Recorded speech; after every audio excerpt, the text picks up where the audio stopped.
Mais uma entrevista home office aqui no canal Esportes Online, dessa vez um bate-papo importante falando do retorno do Campeonato Paulista, agendado para o dia 22 de julho, a próxima quarta-feira. E mais uma vez, o Dr. Moisés Cohen, ele que é presidente do Comitê Médico da Federação Paulista de Futebol, mais uma vez aqui com a gente, com a nossa equipe. Obrigado, doutor, mais uma vez por nos atender. Obrigado, Thaís. Estamos à sua disposição.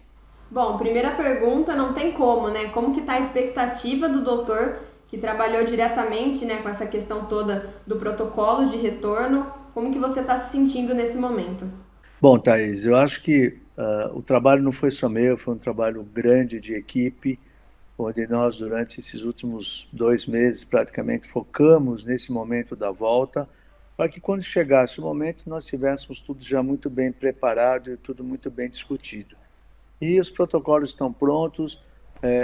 Evidentemente que o momento para nós, de toda a organização, é de muita ansiedade.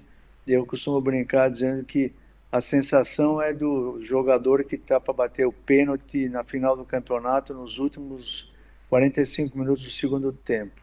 Então você está ansioso para ver chegar, para que as coisas aconteçam, mas aconteçam bem e com responsabilidade. É o que todos nós esperamos, uma vez que o protocolo ele não é individual. Eu comparo o protocolo a um tabuleiro de xadrez, né? Então, todos têm que se movimentar de acordo com a regra e se eventualmente alguém sair fora daquilo que foi determinado, aquilo que está preconizado com o protocolo, põe tudo a perder. Então, eu espero que o jogador tenha a responsabilidade profissional, antes de mais nada, que tenha também uma responsabilidade social ao eventualmente evitar o contato, troca de camisa, abraço, beijo, porque isso é uma forma de mostrar para a comunidade, para a sociedade, de que realmente eles estão preocupados e estão se cuidando. E também que, para as pessoas entenderem, a sociedade, que não é porque o futebol está voltando que tudo está normal, né, doutor? Não, não está nada normal. Quer dizer, o futebol está voltando porque a gente parte da premissa que o jogador de futebol é uma profissão, é uma atividade profissional. Ele vive disso, assim como outras atividades profissionais. E ele tendo essa consciência, seguindo tudo que está preconizado, isso vai ser muito bom, porque eu posso dizer a você, Thaís, que eu estou muito mais tranquilo com a segurança em relação ao atleta ou aos participantes de um jogo de futebol, de uma concentração, do que eventualmente ele ir a um supermercado, por exemplo, onde ele vai manusear material, fruta, caixa de bolacha, que tantos outros passaram também. Então, eu acho que todos nós temos que aprender a conviver com o Covid. Ele não vai embora amanhã nem depois de amanhã, mas essa nossa cultura tem que realmente mudar para que a gente possa conviver e seguir a vida, né? E até falando um pouco, alguns pontos, do protocolo, para quem está nos acompanhando também relembrar essas regras, Eu vou citar algumas aqui, o senhor pode até complementar depois. O isolamento, as equipes estão confinadas, estão também em cidades que estão na zona amarela, pelo menos, da fase aqui do estado de São Paulo, usando as máscaras, a limpeza dos itens, o álcool gel, também esses ambientes higienizados antes e, se eu não me engano, até durante o intervalo, também o monitoramento, os testes, tanto do PCR, o teste da Covid, quanto medir a temperatura também dos atletas.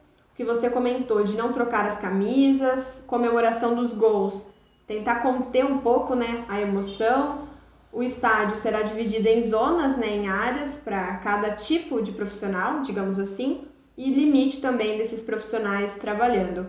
Se o senhor quiser completar alguma dessas regras. As regras são essas, mas é importante, quando você falou do zoneamento, zona vermelha, amarela e azul, é muito importante. Isso vai ser rigorosamente seguido, porque lugar onde não tem que transitar, não vai transitar. Pode ser quem seja, ele vai ter o crachá e não tem por que ele estar naquela área, por exemplo, do atleta, o vestiário, o túnel. A gente vai realmente estabelecer isso. Da mesma forma, prontamente a Polícia Militar se dispôs a fazer um acompanhamento na área externa, amarela, externa do estádio, para evitar os torcedores de fazer aquele papo do boleiro, vamos lá comer o churrasco na porta do estádio para assistir o jogo. Então, tudo isso está sendo pensado e está sendo programado para que não haja nada fora do que tem no protocolo. E até, só complementando, você e toda a equipe, né, acredita que essas medidas, claro, depois de um estudo, vocês também vão ver agora na prática, né, mas que essas medidas devem ser o suficientes nesse momento para que volte o futebol, mas com segurança. Certamente, quer dizer, essa preocupação toda, por exemplo, a concentração, foi algo que alguns no primeiro momento não aceitavam, porque concentrar, mas entenda bem, concentrar, nós não estamos fazendo ele ficar um mês preso. Concentrar significa, para alguns clubes, 16 clubes vão estar na primeira semana, 8 na segunda semana, e já na terceira semana estamos na semifinal e final. Então, não é tão sacrificante assim. Mas é muito importante porque você tendo essa concentração, você tem um controle maior do teu plantel.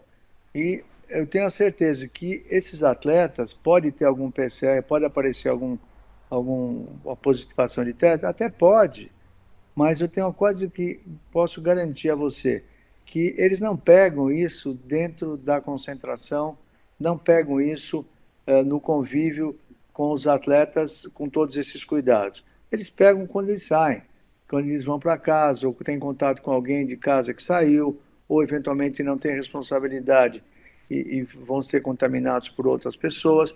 Então, na concentração, existe uma importância muito grande deles estarem fechados e o papel do médico, isso é uma outra coisa importante, Thaís, porque todo mundo fala, exame, exame, exame. Legal, o exame é importante, mas o exame é importante para um primeiro diagnóstico, que é o que a federação fez. Oferecemos para todos o mesmo tipo de exame num laboratório de um hospital que é o 38º hospital do mundo, e isso nos dá uma garantia de qualidade. Com isso, o que acontece? Todos estão no mesmo patamar. E a partir daí, os atletas vão ser coordenados pelos médicos da equipe. O médico do clube é o responsável. O médico do clube é que vai fazer o questionário todo dia. Então veja como é importante isso. Muito mais do que um teste, se você perguntar, se eu pergunto para você, Thaís, você está tossindo? Doutor, estou tossindo. Teve febre? Ah, tive febre. Como é que está o seu olfato? Estou perdendo o olfato.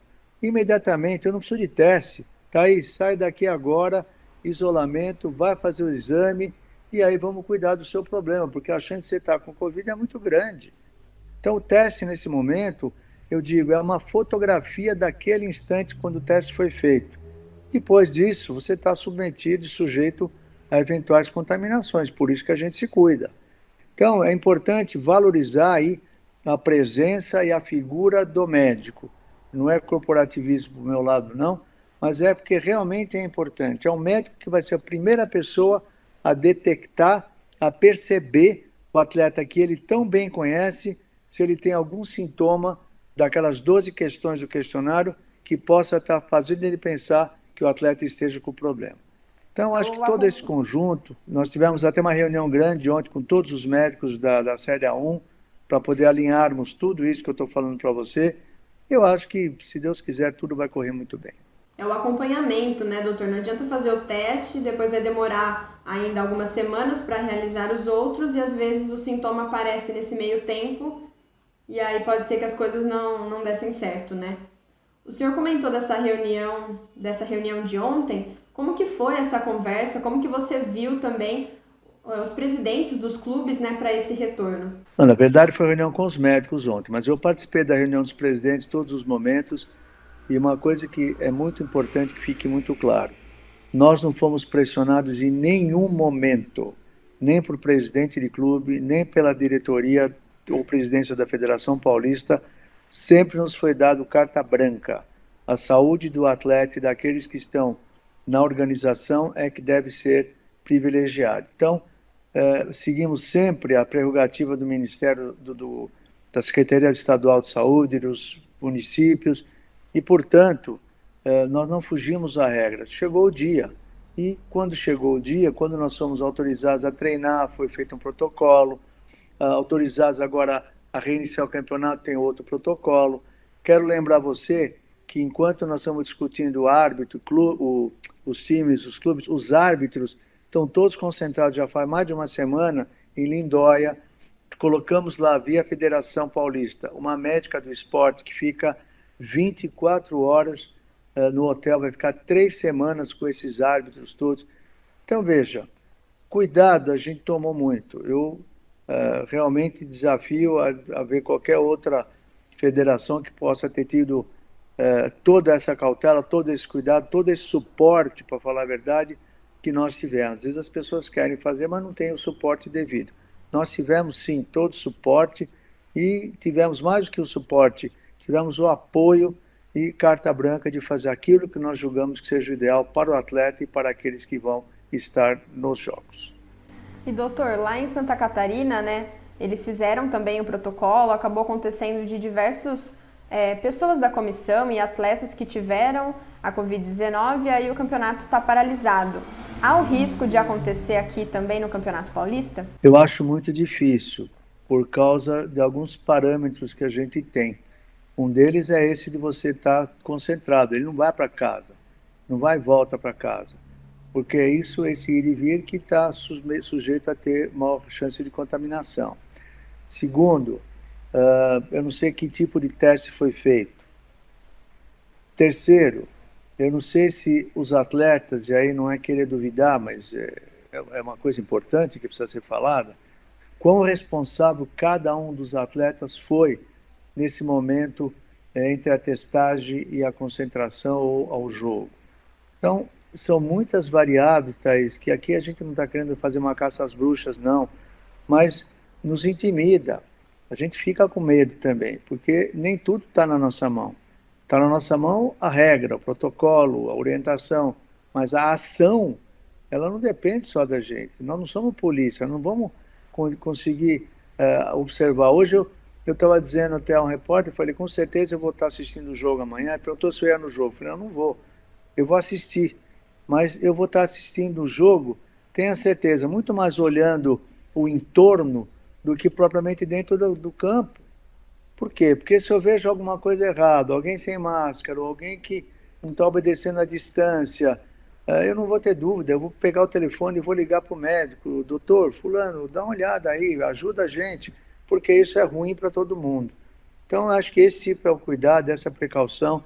Eu espero sinceramente que vocês da mídia não tenham manchetes, que não seja só o jogo, que não seja só o futebol, que não tenham notícias diferentes do futebol que está sendo praticado. Com certeza, está todo mundo, né, nessa torcida de retorno.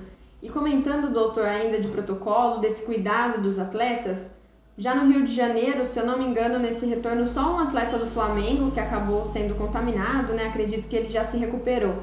Você acredita, então, que é uma falha dos atletas nesse cuidado ou pode ser alguma falha no próprio protocolo? Não, no protocolo não é falha, falha de agir, falha de ação conforme o protocolo. Isso pode ser por conta do atleta ou por conta de quem quer que seja, de não ter seguido, e nessa acontece. Mas todos os cuidados têm que ser tomados. A gente não pode titubear, não pode diminuir. São cuidados mínimos e nós tivemos todo esse suporte dos médicos, tivemos Ministério Público, discutimos muita coisa, inclusive a questão Campinas, Ribeirão Preto, Limeira, e o Ministério Público também deu sugestões, nós acatamos. Vou dar um exemplo. Por exemplo, o ônibus de atleta. O ônibus geralmente vai tudo de janela fechada, né? Aquele ônibus escuro e tal, por causa de torcida, para não ter problemas de agressão e tudo mais. Só que agora não tem torcida. A sugestão do Ministério Público qual foi? Deixa a janela aberta, não liga o ar-condicionado. Achei viável e imediatamente nós colocamos isso como uma orientação para que os clubes fizessem a mesma coisa. Então, aí são dados que todos, cada um no seu lugar dentro do tal tabuleiro de xadrez, está fazendo o seu papel para que, no final, o checkmate seja positivo para todo mundo. E encaminhando aqui para o nosso fim, queria saber a sua opinião, né, como médico, se essa questão de relacionar a fase, né, do estado de São Paulo, no caso só as cidades na fase amarela que podem receber os jogos, ou dependendo se respeitassem as regras do protocolo, se fosse possível. Você mesmo comentou, né, Campinas, Ribeirão Preto, então o pessoal às vezes pensa, não pode ter jogo aqui, né, e tudo mais. Veja, Nós, volto a dizer, estamos seguindo uma determinação governamental. Quanto à parte de treinamento, o próprio Ministério Público entendeu que poderia ser feito nos campos de concentração, porque é menos gente, você tem um grupo ali fechado, sob controle, treinando individualmente, está muito mais fácil o controle. Mas o jogo já implica em deslocamento, mais pessoas, arbitragem, técnicos, pessoal que faz a infraestrutura. Então, aí houve por bem de se escolher apenas as cidades classificadas como amarelo. Acho que tem toda a coerência, toda a lógica. Em nenhum momento a gente pode dizer que o governo do estado, ou o governador, ou seja, a comissão de Covid, estivesse contra. Não, todos foram muito responsáveis, como nós estamos tentando ser, no sentido de definir qual é a melhor conduta para que momento. E aí nós estamos, chegou o dia e vamos torcer para que tudo ocorra bem. E doutor, hoje, né, dia 21 de julho, foi informado aqui pela Ponte Preta, né, a equipe de Campinas, que o doutor Roberto Nishimura, que participou também desse protocolo da federação, que ele vai ser coordenador operacional da comissão médica da CBF, inclusive vai se afastar, né, da equipe da Ponte Preta. Queria que você comentasse um pouquinho também desse trabalho, né, que foi em conjunto e tudo mais. Bom, o Nishimura é um querido amigo, eu sou muito suspeito para falar dele.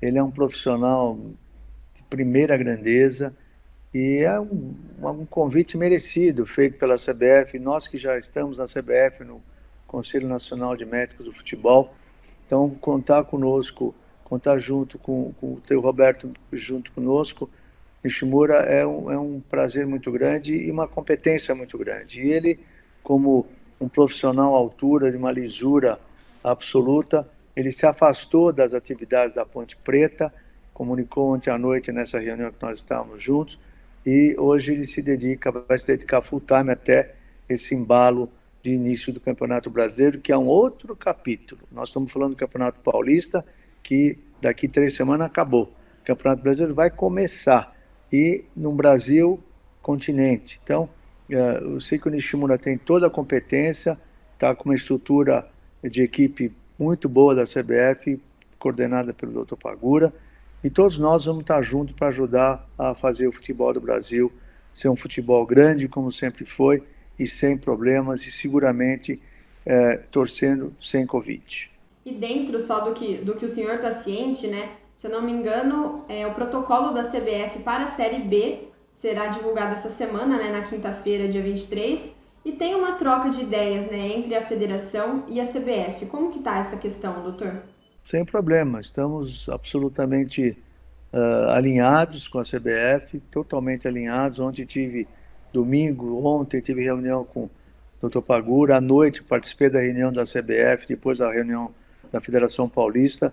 Eu acho que estamos absolutamente alinhados, entendemos que o Campeonato Paulista é imbuído de uma responsabilidade grande, é um foco grande por todo o país. Isso, obviamente, nos aumenta a nossa responsabilidade, mas a CBF, obviamente, vai ter um trabalho muito maior e todos nós temos que estar de mãos dadas para que realmente as coisas possam caminhar bem. E esse é o nosso espírito, essa é a nossa vontade e é o que nós temos feito. Nenhum problema entre relação de Federação Paulista e CBF, absolutamente. Doutor, para a gente finalizar então, queria que você deixasse um recado para a torcida, né? O pessoal que gosta de acompanhar, também está com muita saudade, mais de 100 dias de jogos, mas é para ficar em casa, não é nem para ir próximo dos estádios, né? Eu acho que é bem por aí. Eu acho que o futebol é um esporte mais assistido, mais praticado no mundo e que todos fiquem em casa assistindo futebol. Então, em vez desses jogos antigos, vão ver o jogo atual do Campeonato Paulista, que está na fase final praticamente. Obviamente que não é para sair de casa, fazer chacrinha. Eu vou na casa do amigo, vamos fazer um churrasquinho ali no, na laje, né?